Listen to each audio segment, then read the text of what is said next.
C'est bon? Ah, OK, c'est bon, je le vois là. Oui, fait que. Je vais démarrer. Donc, bonjour, ici André Fauteux, éditeur du magazine La Maison du 21e siècle. En ce lundi 15 février 2021, j'ai le grand plaisir aujourd'hui de partager une heure en compagnie de Denis Côté, Nicole Gagnon et Jean-Yves Fréchette de Cohabitat Québec, un projet de cohabitation d'inspiration danoise dont on a beaucoup parlé depuis une quinzaine d'années au Québec. Et Denis, veux-tu commencer peut-être nous dire un peu c'est quoi Cohabitat Québec et pourquoi est-ce que ça a pris au moins une dizaine d'années à mettre sur pied? Alors, Cohabitat Québec, c'est un projet d'habitat collectif dans lequel les membres sont impliqués dans toutes les parties ou toutes les étapes du développement, autant social que architectural et construction, et, euh, et dans lequel on est des propriétaires, comparativement à la coopérative d'habitation telle qu'on la connaît au Québec. Alors, légalement, à Cohabitat Québec, là, c'est des condominiums, mais il y a aussi une coopérative de solidarité qui a servi à la partie constructive, mais on a aussi décidé de garder la coopérative parce que ça nous donne certains leviers là, pour certains aspects légaux. Et c'est une première québécoise. C'est une première québécoise, effectivement. Oui. D'ailleurs, ça nous a créé différentes embûches là, d'être les premiers. Et pourquoi ça prend. Ben là, ça fait 15 ans que ça a démarré. Là. Moi, le premier article que j'ai vu, c'était en novembre 2004 dans Le Soleil à Québec. Mais on a emménagé en 2013. Et puis en 2010, il y avait l'achat du terrain. Alors, ça fait comme ça a pris 8 ans et demi du moment où Michel et Valérie ont parti le bal jusqu'à la coupure du ruban en juin 2013. Puis pourquoi c'est si long? Ben, il y a plusieurs facteurs. Que ce soit un projet d'autoconstructeur collectif, c'est compliqué. On a eu du soutien, mais c'était nouveau. Alors, il y avait plusieurs barrières à briser, passer à travers, et beaucoup d'incompréhension au début, dont avec les banques. On n'a jamais réussi à faire affaire avec des banques. Et puis, c'est aussi compliqué d'un point de vue social. Hein. Il faut pouvoir réunir suffisamment de membres qui veuillent prendre le risque d'embarquer dans ce projet-là. Parce qu'il y en a plusieurs d'entre nous, on a décidé d'embarquer dans le projet alors qu'il n'y avait absolument rien de dessiné. Il n'y avait qu'un terrain puis une structure sociale. Alors, ça prend du temps à recruter du monde et puis un processus d'architecture, de construction, ça prend quand même 2, 3 ans. Mais là, vous dites qu'il n'y a aucune banque. Est-ce qu'il y a une caisse ou des prêteurs privés qui vous ont soutenu? Oui, évidemment. Alors, on remercie la Caisse d'économie solidaire des Jardins Ah, qui nous a soutenus durant tout ce temps-là. OK. Et l'autre appui financier, bien, ça a été les membres qui ont mis des sous avant d'acheter. Donc, c'est combien de logements et d'occupants de Alors, il y a résidents? 42 unités qui varient en grandeur, là, des appartements 3,5 jusqu'à des plus grandes maisons de ville. Et aujourd'hui, il y a 32 environ condos? 600. 32 condos et 10 maisons de ville, je crois. 42. Ben, c'est-à-dire que Ah, le condo, c'est comme la partie légale. Et puis notre projet est varié architecturalement parlant. Il y a des appartements à plein pied, puis il y a des maisons à étage. Et on est 65 membres adultes et puis une quarantaine d'enfants. Ça fait qu'on est une centaine de personnes là, sur le site. mhm. Et Nicole, vous avez été secrétaire, membre du CA pendant longtemps. Euh, Comment est-ce que ça se vit? Je ne sais pas si vous avez déjà vécu dans des coops ou des condos auparavant. Comment ça peut être différent? Non, non, non. Moi, avant ça, j'étais dans une maison privée. Alors, c'est un poste, à un moment donné. Bon, c'était en assemblée générale. À un moment donné, on cherche des personnes qui vont occuper ce rôle-là. Et puis, on m'a demandé de le faire et j'ai dit oui. Alors, c'est simplement comme ça. J'ai appris sur le tas. OK, donc Tu n'as pas vous une avez créé expérience vos propres similaire quand règles. tu es parti ton CPA, Nicole? Non, CPE, non. Après ça, ça a été dans l'enseignement au niveau du département, mais non, je n'ai jamais occupé cette fonction-là de façon OK.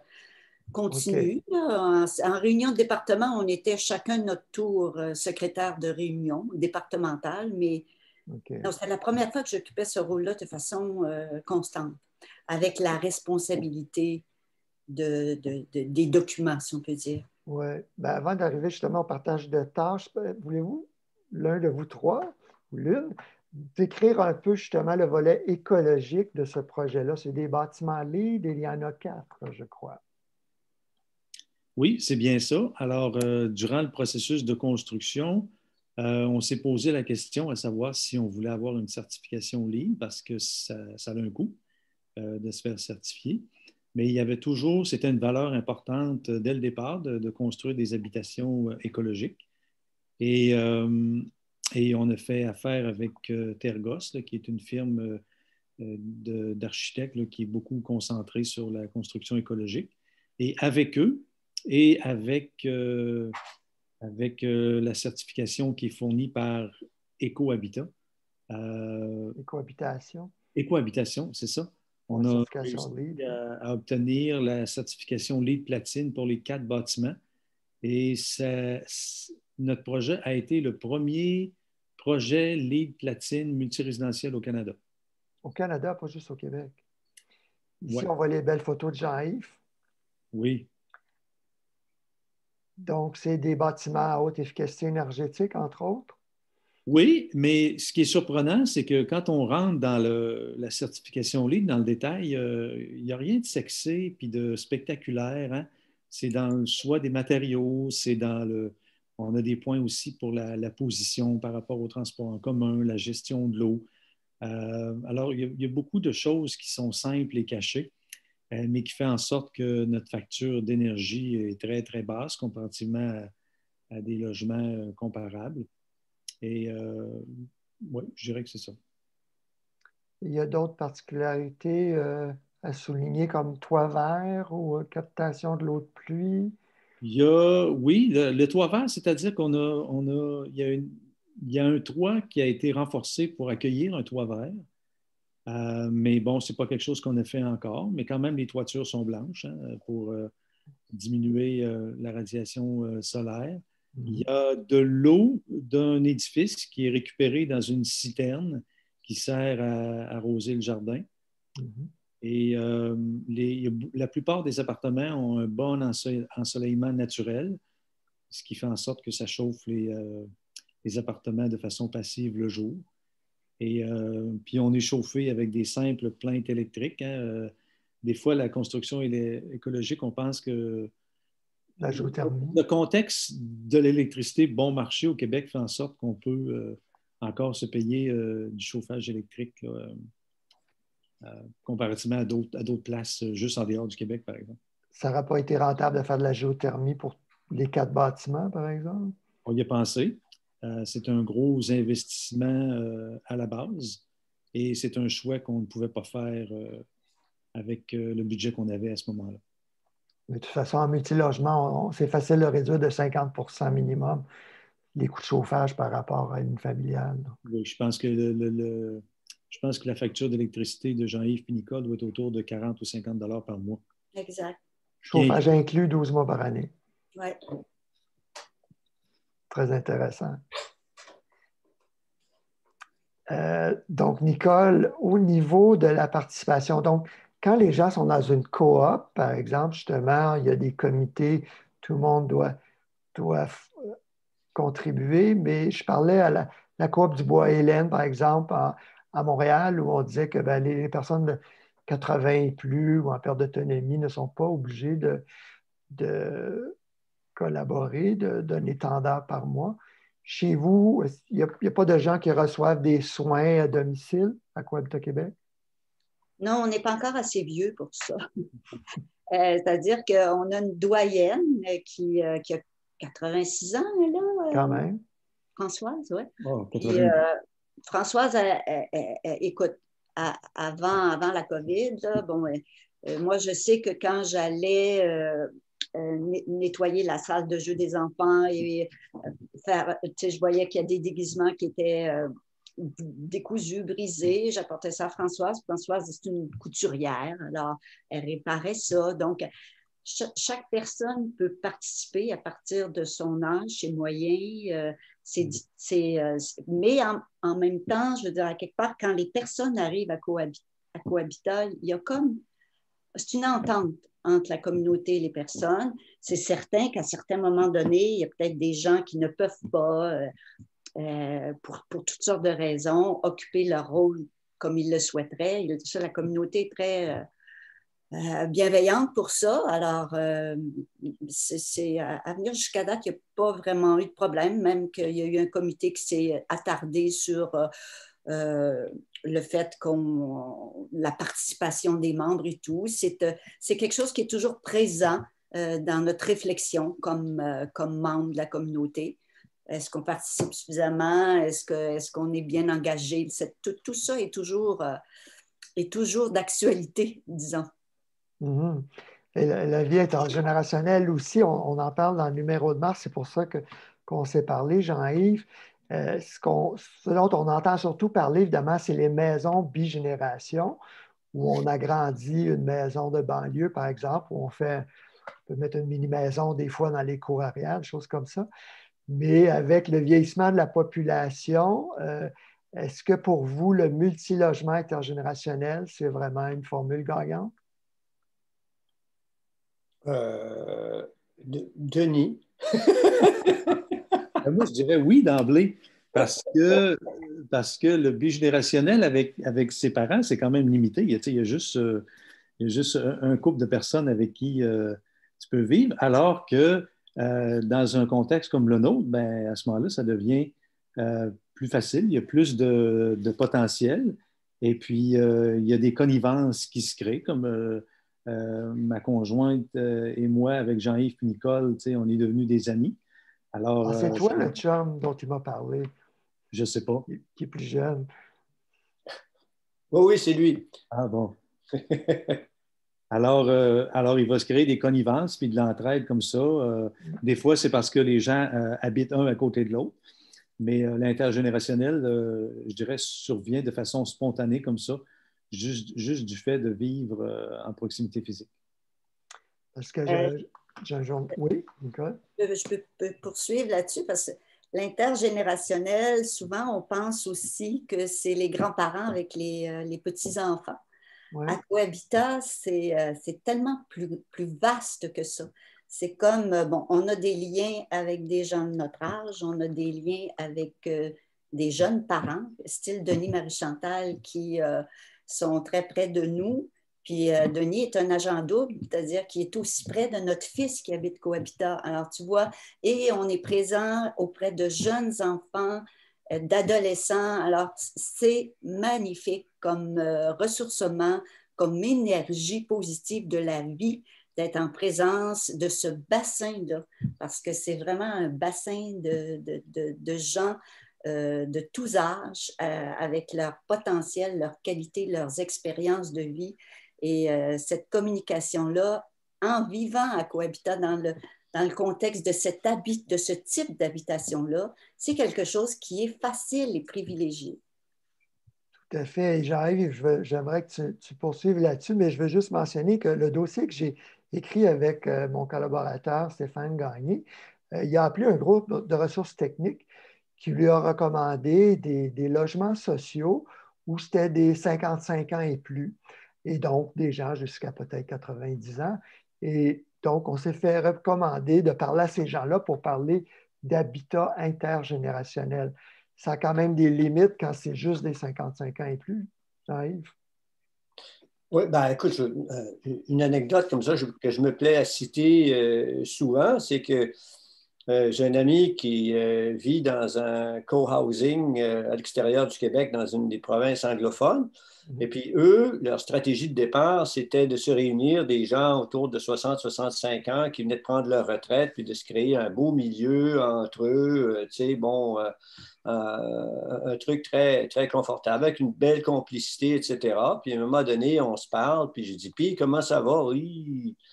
Il dit, ça ne va pas si bien que ça. Il dit, le mois passé, il en est mort 2. Il en est décédé 2. Alors, les gens sont rendus à 80. Et le problème, c'est toujours un problème de relève, un problème de ressourcement des forces et de multiplication j'allais dire, des discours, que ce soit les plus âgés, les plus jeunes, la force vive, les retraités, etc.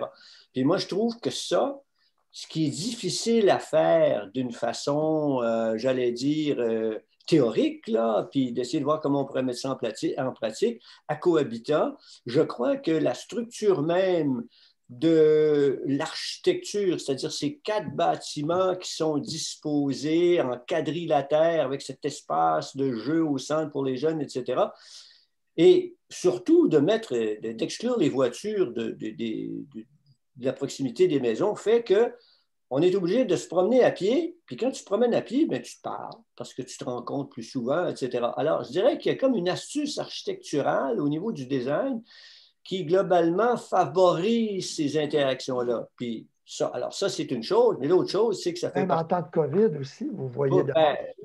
Oui, ben Denis pourrait en parler plus que moi là-dessus, mais je dirais que l'astuce architecturale est importante, mais aussi, je pense que c'est la volonté de la communauté de maintenir ces liens-là par toute espèce de techniques d'animation, 5 à 7, fêtes, rencontres avec les jeunes, etc., etc. Puis là-dessus, on pourrait écrire presque un livre là-dessus. Là, nos gens sont très créatifs à ce niveau-là. André, est-ce que je peux rajouter autre chose avec ça? Bien sûr. Oui.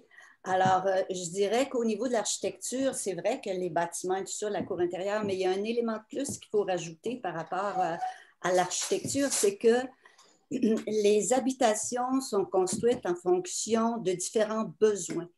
C'est-à-dire qu'il y a des condos à 1 chambre, 2 chambres, 3 chambres, des maisons, 1 étage, 2 étages, 3 étages, de sorte que c'est comme excessivement important. Moi, je n'ai pas besoin d'une maison pour être capable de vivre avec plusieurs enfants. Je n'ai plus besoin de ça. Donc, c'est certain qu'une personne qui est toute seule va comme se sentir bien dans une unité avec 1 ou 2 chambres, alors que la famille a besoin de plus d'espace, même si on est dans un lieu où il y a de l'espace commun.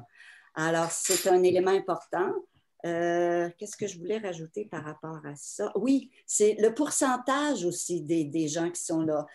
Sans le vouloir, cette façon d'avoir créé le logement fait qu'on a nos 100 personnes sont divisées à peu près dans un pourcentage qui est 1 tiers, 1 tiers, 1 tiers. Donc, 1 tiers d'enfants, 1 tiers de personnes, de jeunes adultes, 1 tiers de retraités. Alors ça fait un beau mix, là. Tu comprends qu'on est dans des proportions aussi idéales qui font que l'intergénérationnel se passe extrêmement bien.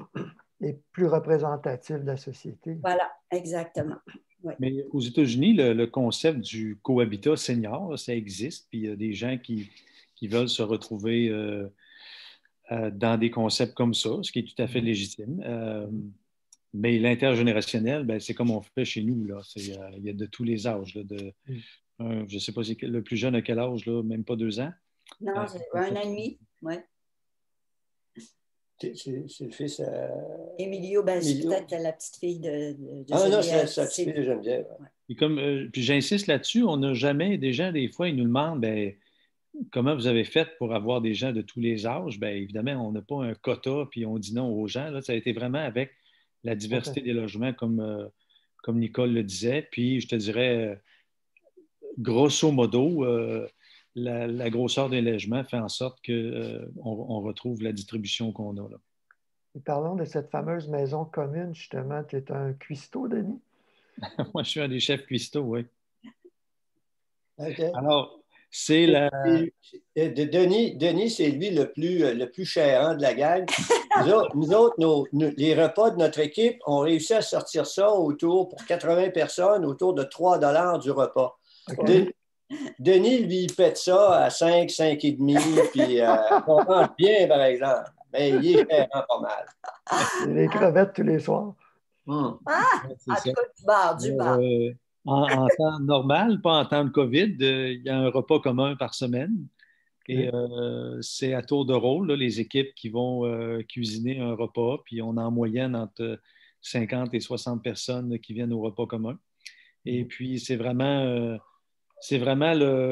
le moyen où la connexion se fait. C'est vraiment là. Je dirais ça, puis les corvées où les gens vraiment se connectent. Et on a beaucoup de plaisir à se retrouver chaque semaine à manger ensemble. Mais là, vous n'arrivez pas à vous servir en gang de la maison commune en temps de Alors, en temps de COVID, pandémie? tous les rassemblements sont interdits. Mhm. Alors, on n'a pas de repas commun, malgré que cet été, on en a eu 2 ou 3 à l'extérieur, là, quand les consignes ont été un peu moins sévères. Et puis, on a mangé à l'extérieur et puis ça a fonctionné. Mais là, au mois de février, ça ne nous tente pas de manger des hot dogs dehors, là. Mhm. Alors, J'ai hâte du retour à la normale. Moi, je m'étais imaginé, Cohabitat, ça va être un endroit extraordinaire quand il va y avoir des cataclysmes ou l'apocalypse. Tu sais, on va se retrouver ensemble, mais je n'avais pas vu que la pandémie nous garderait chacun chez nous dans notre maison sans possibilité de se voir ou de collaborer. Mais il se passe beaucoup de choses sur Zoom ou sur le terrain. Oui, j'allais te demander, j'ai envie d'en parler un peu. Toi, tu es le comité des communications, photographe, mais il y a plusieurs comités. Tu me disais, vous êtes à votre chalet, Nicole et Jean-Yves, pendant la pandémie, mais vous rencontrez vos voisins régulièrement sur Zoom, c'est ça? Régulièrement. Bon, oui, une fois de temps en temps, oui, il y a toujours de l'animation qui est proposée. Fait qu'on reçoit des courriels et puis on clique et à un moment donné, on est en lien avec la communauté. Les cercles continuent à fonctionner. Tu vois, comme samedi prochain, là, il y aura un atelier de 2 cercles, donc le cercle vie communautaire et cercle terrain. Alors ça, c'est une participation de l'ensemble de la communauté. Alors on sera là, c'est sûr qu'on sera sur Zoom. Hier, je pense que nous autres, on n'était pas là, mais Denis, tu étais peut-être là pour fêter la Saint-Valentin. Il y a eu une animation. Bon, je te laisse en parler, Denis. Ils ont organisé un jeu, là, juste le temps de se retrouver. Puis hier, il y a des voisines qui ont distribué du chocolat à ceux qui avaient affiché un cœur dans leur fenêtre. Alors, il y a des petites attentions qui sont faites comme ça en temps de COVID. Il fallait afficher le cœur. Oui, il fallait que tu aies un cœur, une décoration de la Saint-Valentin sur ta maison. Okay. Alors, Jean-Yves et Nicole n'en ont pas eu, évidemment, ils n'étaient pas là. Mais tu sais que j'ai eu une anecdote.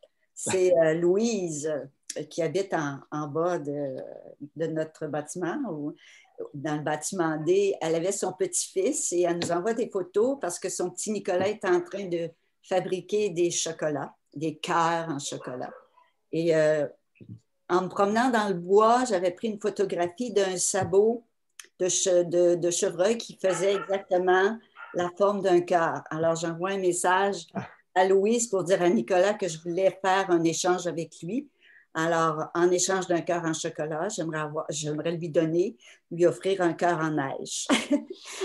Et là, c'est inscrit une petite correspondance entre la grand-maman et moi par rapport au petit cœur en chocolat et au cœur de neige. Ben voilà. Alors, c'est tout ça que ça produit, hein? Cohabitat, c'est merveilleux pour ça. C'est le fun.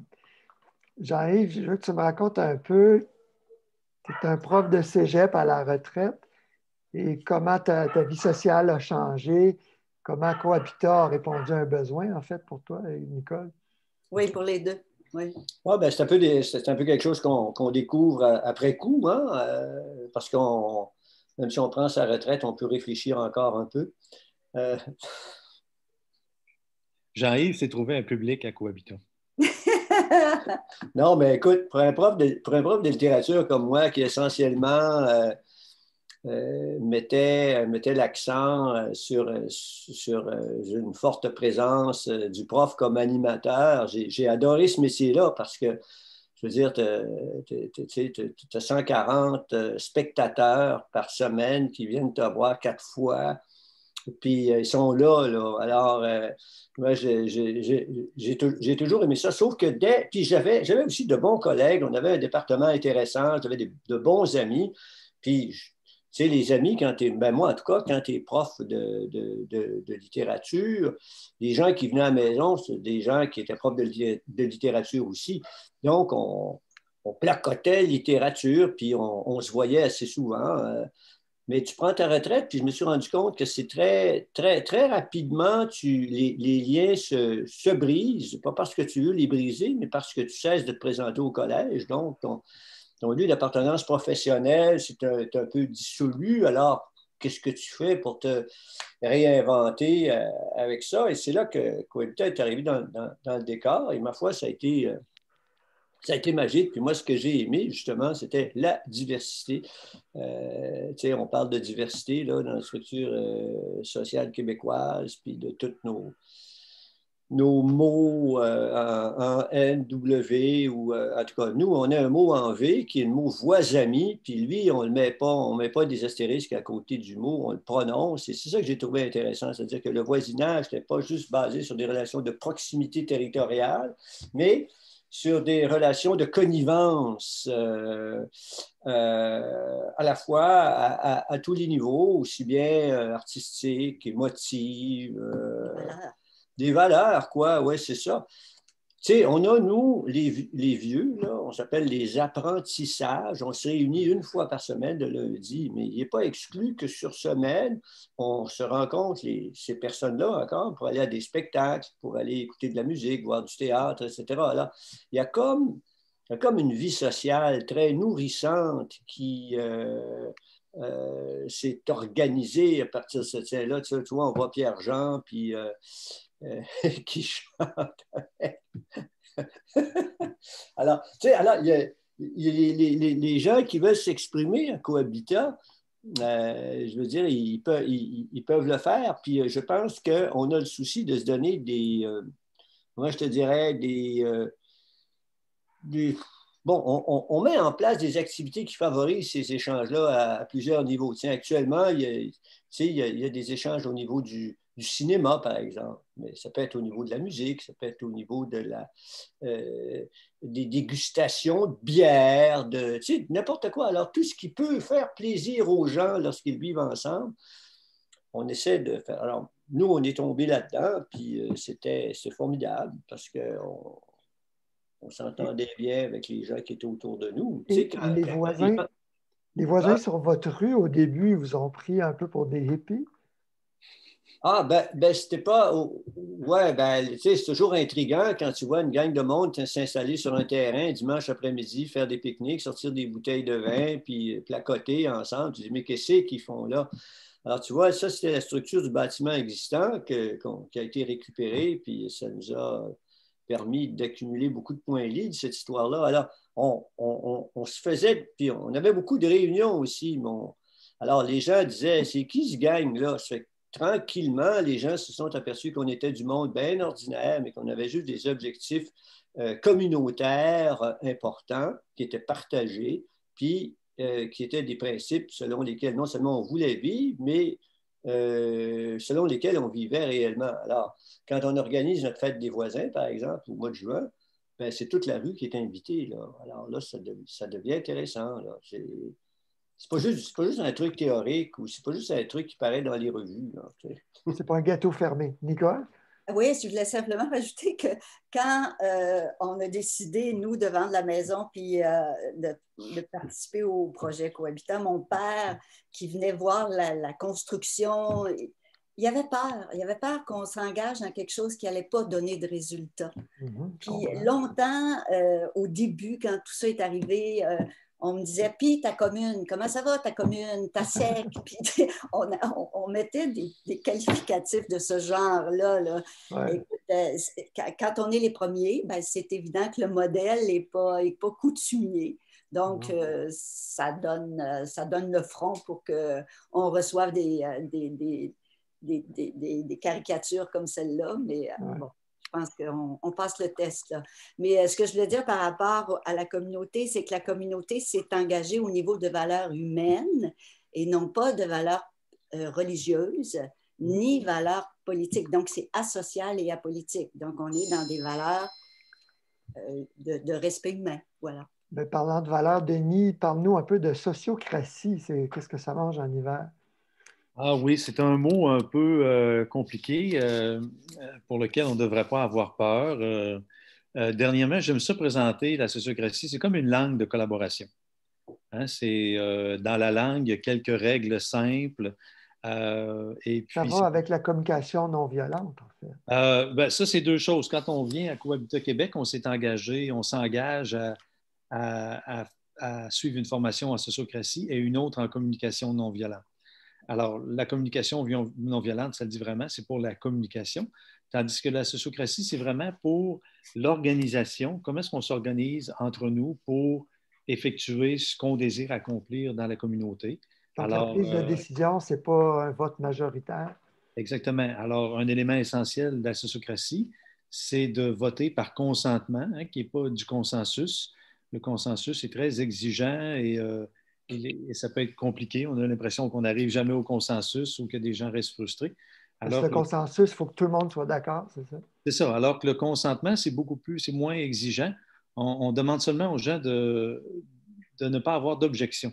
Alors, comme présentement, il y a un bel exemple de ça, c'est la refonte des équipes de travail. Alors, celles qui font le ménage, puis la cuisine. Et il y a des gens, ça fait 5, 6, 7 ans qui sont dans la même équipe et qui y sont très à l'aise.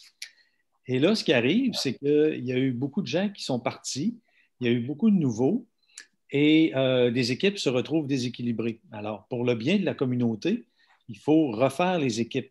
Alors, ta préférence personnelle, ce serait, bien, moi, je ne veux pas changer d'équipe, mais pour le bien de la communauté, ouais, et que tout le monde ait sa place, ben, tu n'auras pas d'objection parce que c'est notre but de fonctionner en équipe. Alors, c'est un exemple où la préférence est mise de côté pour dire, ben oui, je suis capable de vivre avec ça, puis on va former des nouvelles équipes, ça va être agréable aussi. ben, prenons un exemple. Jean-Yves, tu aimes faire le ménage de la maison commune. Qu'est-ce que tu aimes de ce boulot-là et est-ce que ton boulot est menacé? Oh, excuse-moi, c'est parce que je mange un au dessert. Ben non, non. Écoute, les gens aspirent à faire des tâches nobles, mais moi, je suis un peu comme Gandhi, tu sais, je suis capable de descendre jusqu'à l'humiliation volontaire.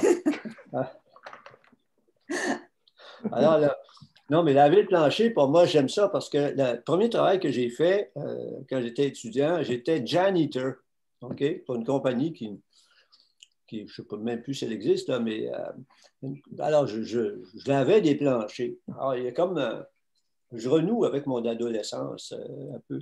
Puis j'aime ça. À la maison, je fais ça l'après-midi. Paul-Henri, le matin, lui, a passé la balayeuse partout. Il a mis les chaises, évidemment, sur les tables, etc. Et puis, ben, moi, j'arrive avec mon seau. Puis, puis c'est ça qui est intéressant, c'est qu'on est bien équipé. On a, je ne sais pas si tu en avais déjà parlé pour l'organisation de la cuisine. Là. On a vraiment de bons équipements. Un vrai seau là, de mopeux avec des bons produits. Puis, quand tu t'embarques là-dedans, tu niaises pas. Mais tu n'as pas juste ton seau, tu as ta musique aussi. Ah oui, je mets ma musique, bien sûr, je mets ma musique dans le piton. Là, à la maison, je ne peux pas faire ça, mais là, je mets ça à tue-tête, puis j'écoute des chansonniers, des Sylvain Lelièvre, Jacques Brel, Léo Ferré. Bon, là, évidemment, quand les jeunes passent là, s'ils passent, ils se demandent Ils qu'est-ce rentrent qu'ils pas. fait là. Mais c'est pas grave. Alors, c'est ça que j'aime, c'est qu'on a des tâches, mais à l'intérieur de ces tâches-là, je pense qu'on les fait parce qu'on y a retrouvé un certain plaisir. Tiens, par exemple, moi, quand je suis veilleur de nuit, je sors de la maison entre 23h30 et minuit, mettons.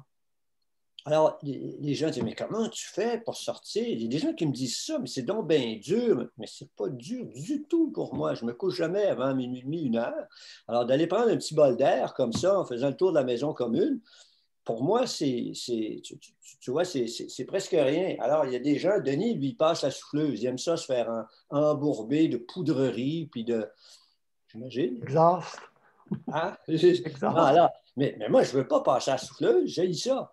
Je ne suis pas capable, je suis un petit monsieur. Fait que lui, il a du plaisir à barouetter ça. Puis, alors, je pense qu'on réussit à trouver des points d'équilibre, puis chacun réussit à s'intégrer là-dedans. Nicole est chef d'équipe, puis elle fait ça de façon magnifique. Je veux dire, elle bichonne tout le monde, elle nous envoie des petits mots, elle nous félicite. Tu sais, on se sent valorisé. C'est rare des blondes qui nous valorisent comme ça devant tout le monde. Là. Ben oui, faut valoriser nos mots peu. Oui, il y a suffisamment de choses à faire pour trouver la place où on a de l'énergie et de la motivation. Exact. Chacun devrait faire ce qu'il aime dans la vie. Parlez-moi un peu de toutes les demandes que vous avez, non seulement des médias, mais de gens qui veulent, oui, déménager chez vous s'il y a de la place, mais peut-être créer une nouvelle cohabitat, un nouveau cohabitat. À Montréal, il y a eu un projet qui est tombé à l'eau. Ben, là, c'est les coms peut-être qui vont pouvoir nous dire ça, mais oui, on est sollicité, puis régulièrement, on offre une séance d'information. Et puis, ce qu'on me dit, c'est qu'il y a autant de gens qui veulent venir rester à Cohabitat Québec que de gens qui désirent se partir des projets similaires au Québec.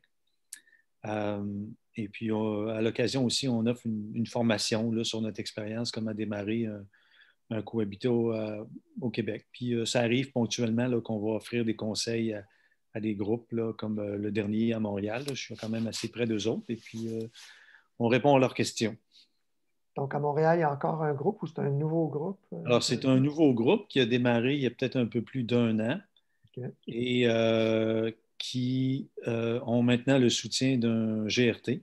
Un groupe de ressources techniques. Ils ont décidé de se former sous la forme de la coopérative de propriétaires. Ça s'appelle comment? Est-ce qu'on peut les joindre? Facebook? Oui, je vais trouver le nom dans un instant.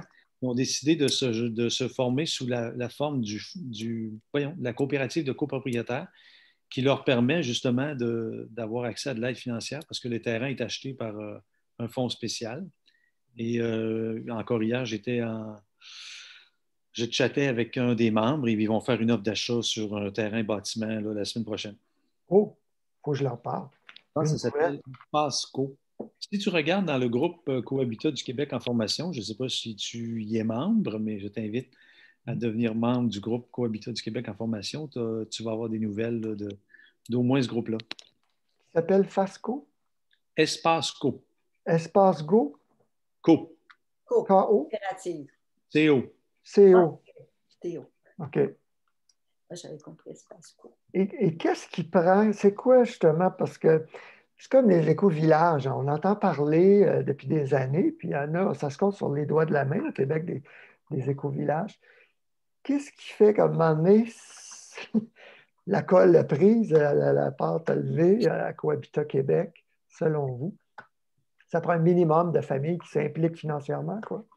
Oui, bien, souvent on dit quand tu veux partir un cohabitat, ça prend trois choses. Ça prend du cœur, du temps et de l'argent. Ouais. Alors, moi, je dirais, c'est peut-être un jugement que je fais, mais dans le milieu des éco-villages, il y a beaucoup de rêveurs. Mais il faut que tu veuilles t'organiser, il faut que tu mettes du temps. Et puis, je pense qu'on néglige beaucoup la partie se partir un groupe, puis d'avoir des bonnes bases, plutôt que d'être une gang de personnes avec des rêves personnels qui se sticotent dans une mauvaise structure ou avec des mauvaises façons de prendre des décisions.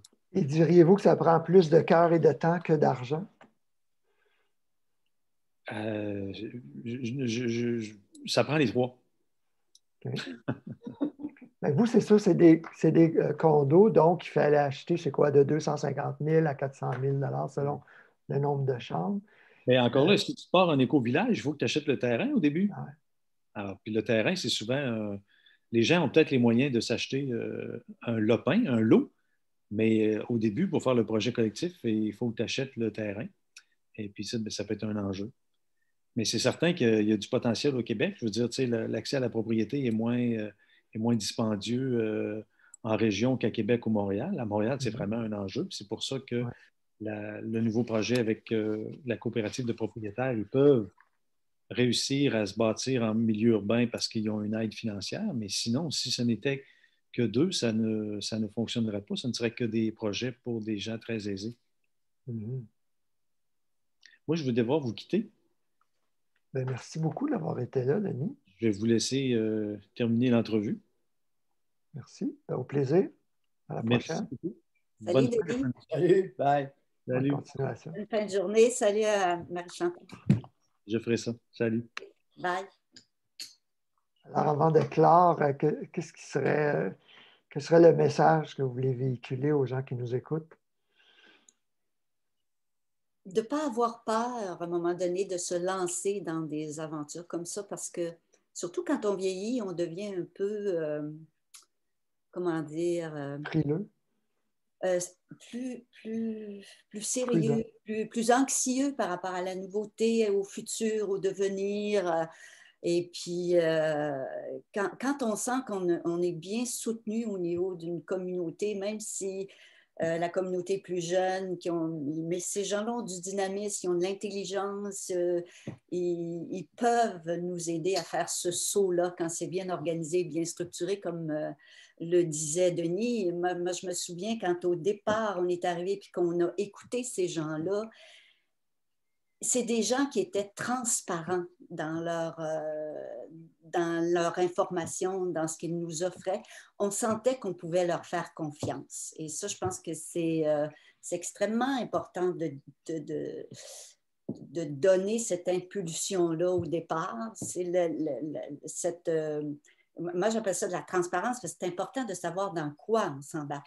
Et même au niveau monétaire, qu'est-ce que ça exige de toi? Et je trouve que c'est d'oser, voilà, quand on a le goût de faire un mouvement, un choix, d'être à l'écoute de ça, puis de dire oui quand ça fait notre affaire. Mais c'est moi, ce que je trouve important là-dedans, c'est que c'est pas. On a tellement de moyens, on a tellement d'outils, on a tellement de. Tu sais, il y a des bons contracteurs, il y a des banquiers, il y a tout ça. Il y a une chose qui est très fragile, c'est la confiance.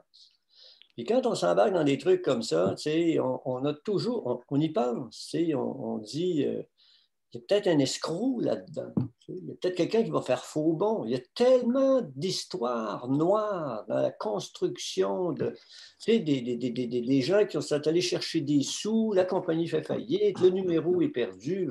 Tu vois un peu le truc. Mais comme dit Nicole, je ne sais pas, dès la première réunion, on savait qu'en regardant ces gens-là dans les yeux, il n'y a personne qui nous mentait. Il y avait une espèce de confiance instantanée qui était là. Et c'est avec ça qu'on a bâti. Je ne dis pas qu'il ne peut pas arriver des accidents, mais chez nous, heureusement, ça ne s'est pas produit. Et puis, je pense, moi, que ce qui est le plus... enfin, qui est la grande valeur, qui est la grande richesse de Cohabitat, c'est la richesse de sa communauté, puis la confiance des membres qui va, tu sais, je veux dire, à tous les jours, on voit des gens, j'aurais besoin d'une voiture cet après-midi à 2h30, est-ce que quelqu'un peut me prêter la sienne? Ben, 5 minutes après, le courriel arrive, oui, OK, merci beaucoup, j'ai trouvé une voiture.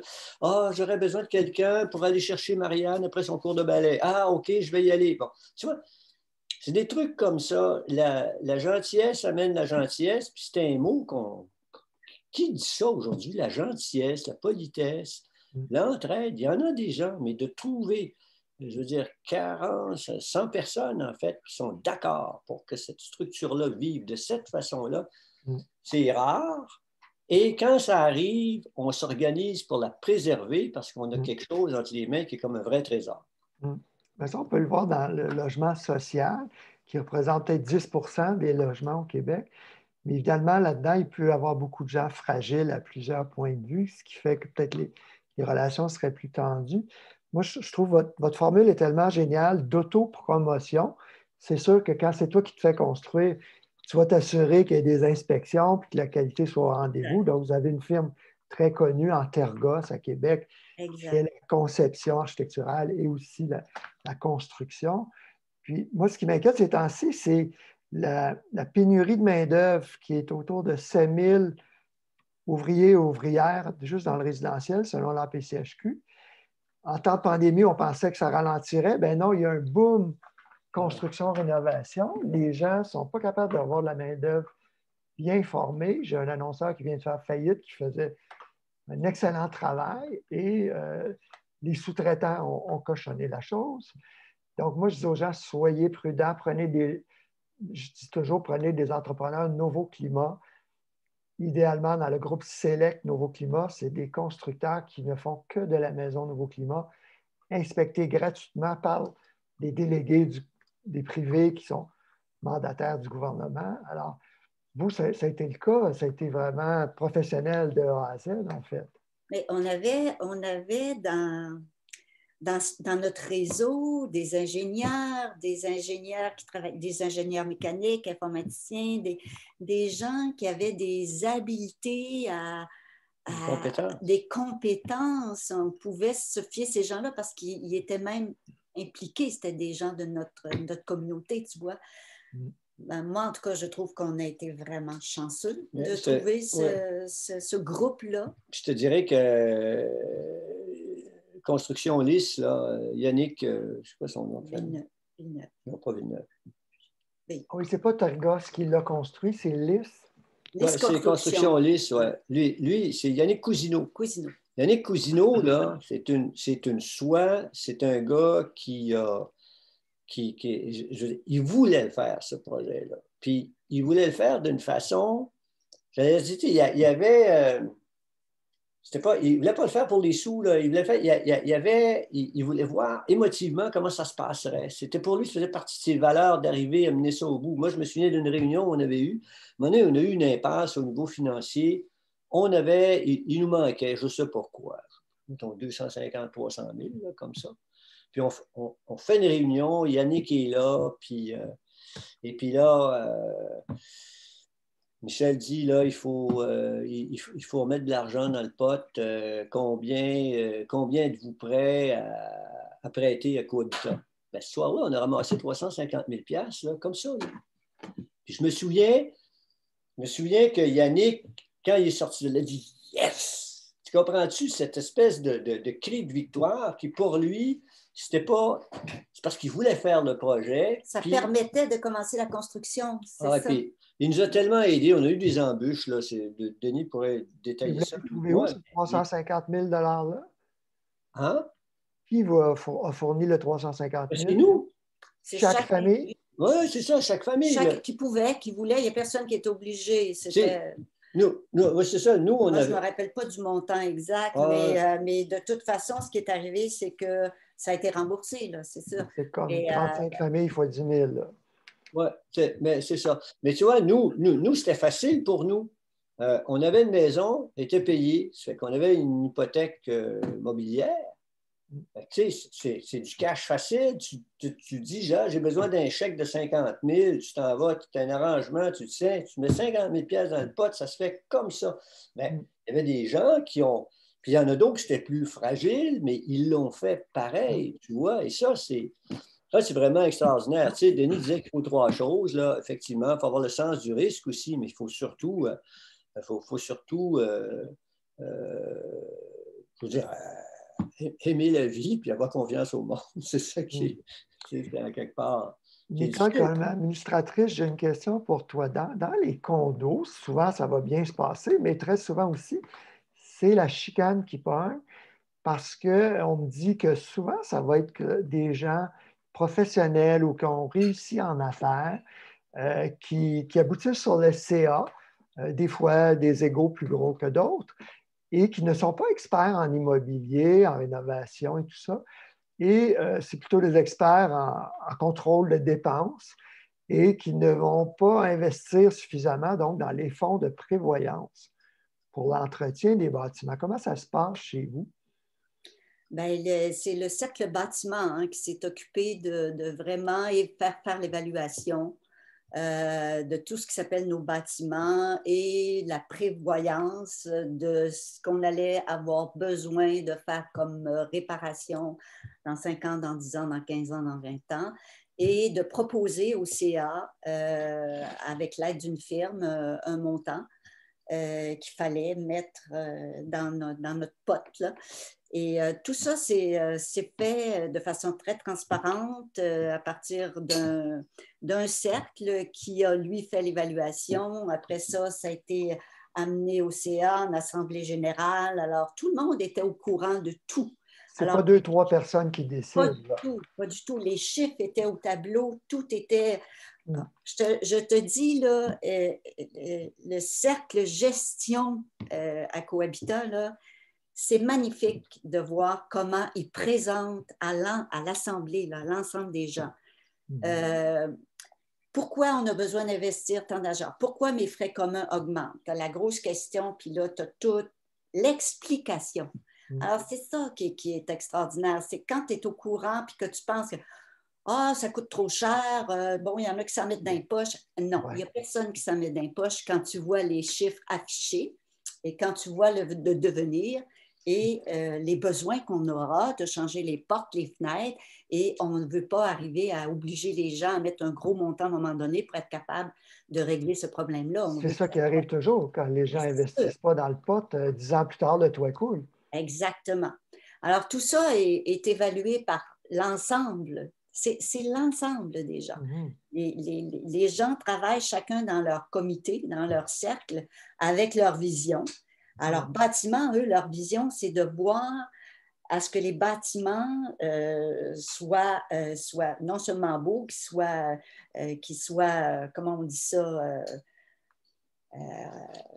Au fond, si tu permets, Nicole a parlé du cercle de gestion. Là, on a des gens chez nous qui ont une rhétorique de persuasion extraordinaire basée sur les faits, qui fait que la gestion du risque, OK, on la partage ensemble.